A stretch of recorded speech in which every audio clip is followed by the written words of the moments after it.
Hey there, this is James here, Remo Free Field CTO, and in this short video I'm just going to give you a demo of our new Facilitated UAT feature. So for all of our feature releases, to learn a bit more, you can head over to remofree.com and head down Product and Feature Releases. And on this page you can read about our latest feature release, Ganges, which included this Facilitated UAT feature in preview, but also any previous releases as well.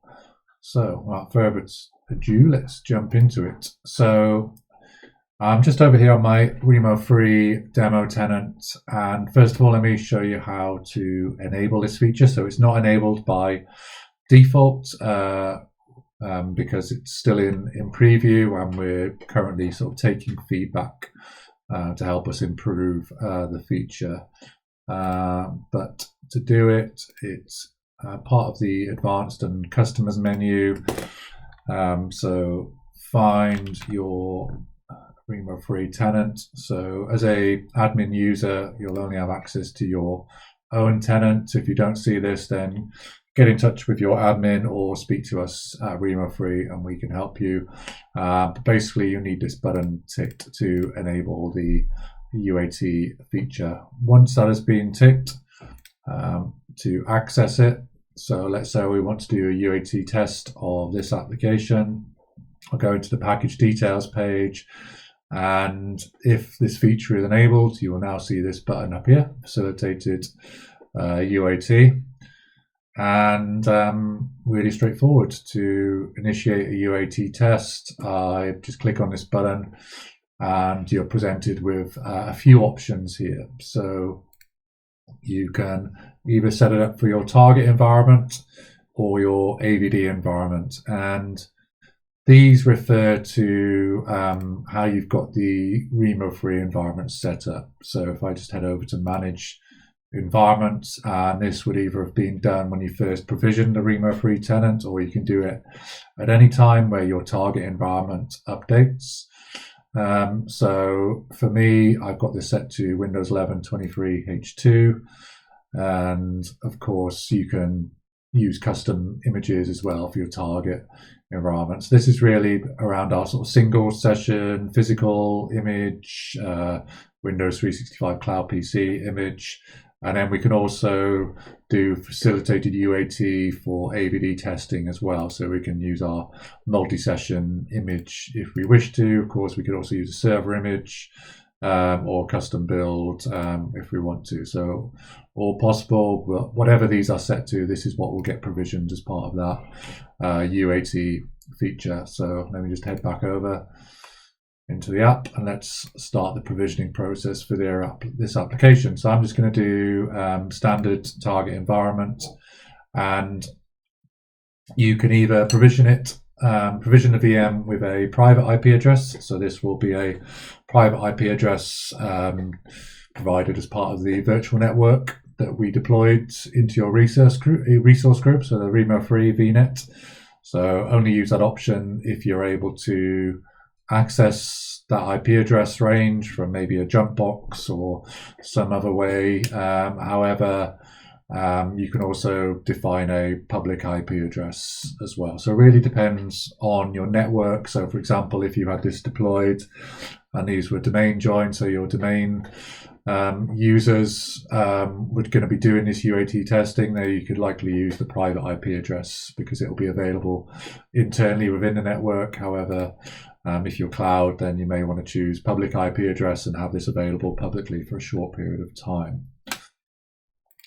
Okay, and then it's who's going to be doing the testing, who's going to receive the notification. So I'm just going to send this to myself, but of course this could be one user, multiple users, depending on who's going to be doing that UAT testing. So click on save, and that's now going to start the UAT provisioning process. I'll go there in a second, but a couple of additional things. So what we're able to do as part of that provisioning process, and as really is part of our standard smoke testing technology, automation technology. We provision a VM, we provision a VM with your image that you selected, and then we go ahead and we install the application. But if you've defined any dependencies in here, then we will, of course, install those dependencies prior to this application installing. So when we provision the UAT, it will be provisioned with any dependencies that you've defined for that package. Okay, so that's now provisioning. Let me jump over to the sequences, and you'll see here we have the sequence running, and it's in the process of provisioning the target environment VM1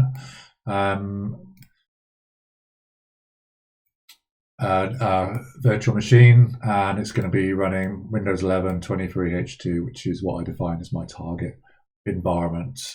So first step is to provision the virtual machine. It's probably going to take about 8 to 10 minutes. In the background, I would have received a email as the user telling me that a UAT process has started. So this task runner was started provisioning for this application. It's going to be provisioned against this operating system. This is the task runner name and provisioned with a public IP address. Okay, and then some notes here, depending on the size of the application, whether or not we've defined dependencies, it could take up to 20 to 30 minutes for the device to be ready. So that will consist of around 8 to 10 minutes of VM provisioning time. And then on top of that will be application installation time. So depending on the size and complexity of the application, that could be anywhere between 1 minute and 30 minutes or more, depending on the complexity. So once it has completed setting up, of course, this will take you to the sequence that you'll see behind this window, this link. But we'll get another email when it's ready to go. And once it's ready, we're going to have, we've got these the wrong way around. So you've got 15 minutes to connect, and then you've got 60 minutes to complete the testing. Okay, so next thing is really just waiting for this VM to provision, and you can head over to Azure and you'll see that this this VM is now provisioning inside my Remo-free resource group. So I will come back when the VM is ready. Okay, so the VM has now been provisioned. And so we're currently installing the application onto the VM. So that's already completed, nice and small application. So we've been running for about 12 minutes now, and we should be able to start the UAT process in a second. So we're now prepping. So we're getting a public IP address, opening 3389 for RDP, and launching our desktop agent to start the process, and we are now ready to go. So you can see we've started the process and we've got 15 minutes to sign in and then start the UAT process. So at the time of this video, there is a bug which has this messaging the wrong way around, and it's going to be fixed as of the 24th of April in a hotfix. So it's it's 15 minutes to connect and then 60 minutes to complete the test. So you can see here that it's ready, and we can't access the video yet, but what I will do now is go to my email.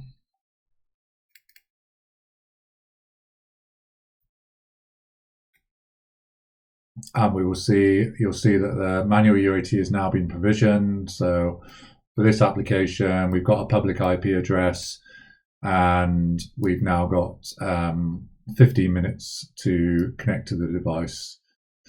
Okay, so let's download the RDP.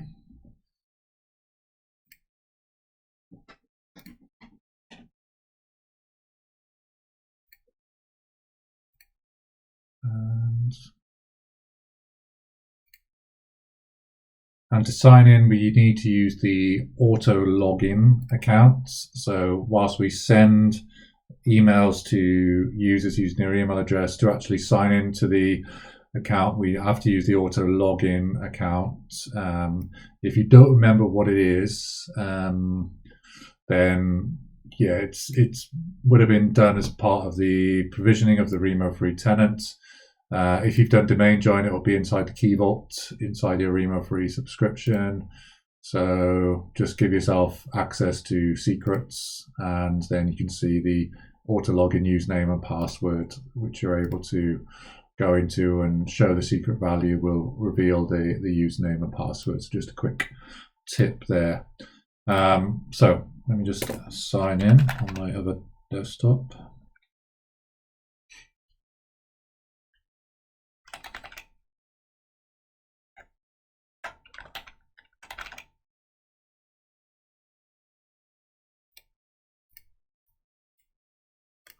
Okay.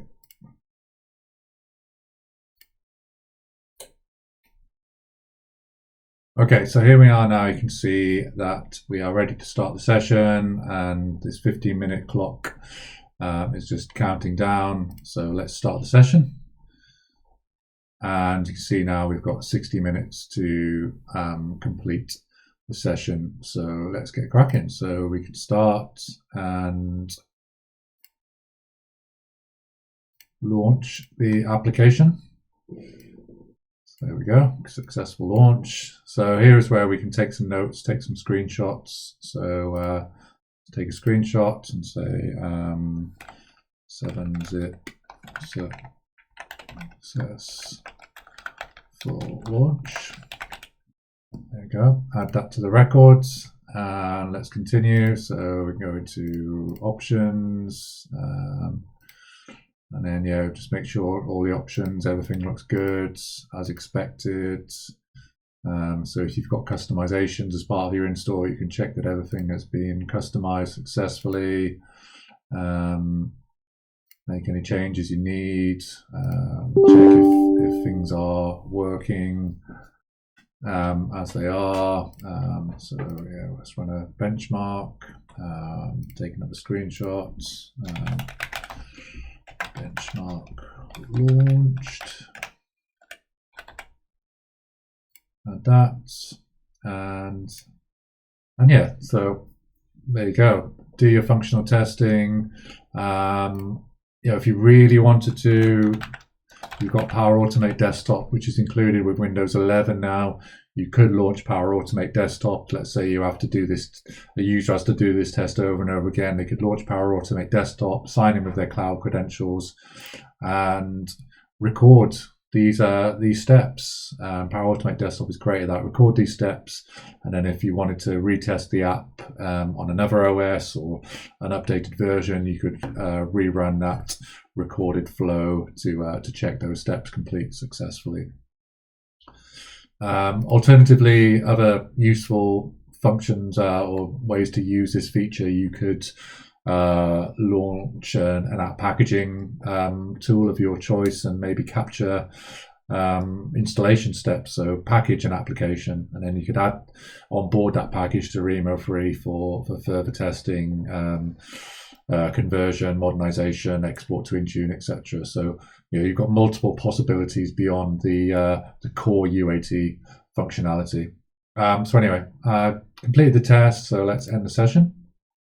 And here we can add some final notes, mark it as a pass or a fail. So this one passed, 7-zip launched correctly, menus worked okay, and benchmark ran. Okay, there we go, and end this session.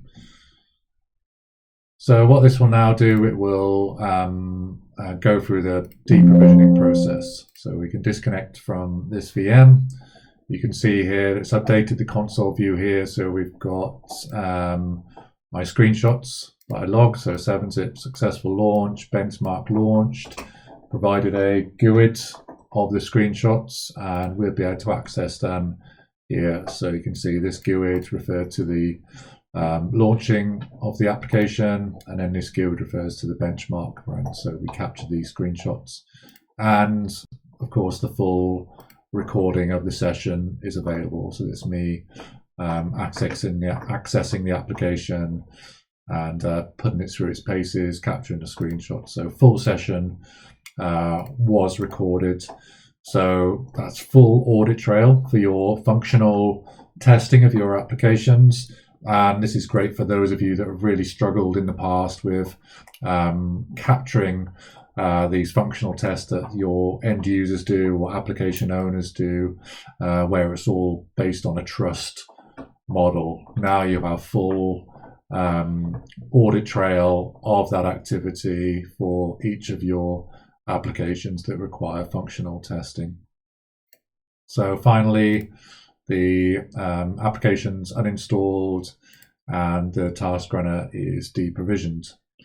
And yeah, we marked it as a pass. So it took me about 20 minutes end to end for this application.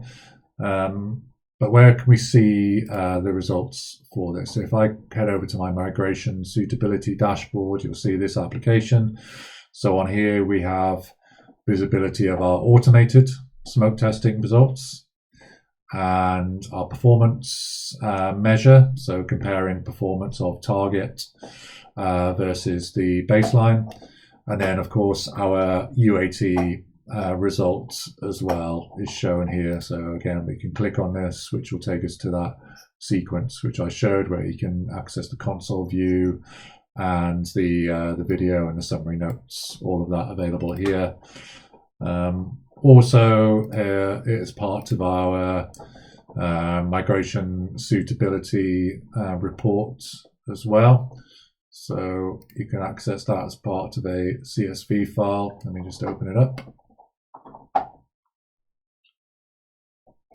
So you can see, is this application, discovery, success, OS baseline, current OS success, target OS success, perform the same, and then UAT result marked as a pass. And here's the commentary that I provided as part of that pass. And there you go. That is successful UAT demo of that feature. If you want to discuss it further, there's a QR code in the top of the screen. Scan that to fill out a form, and we'll get in touch if you want a demo. Same form.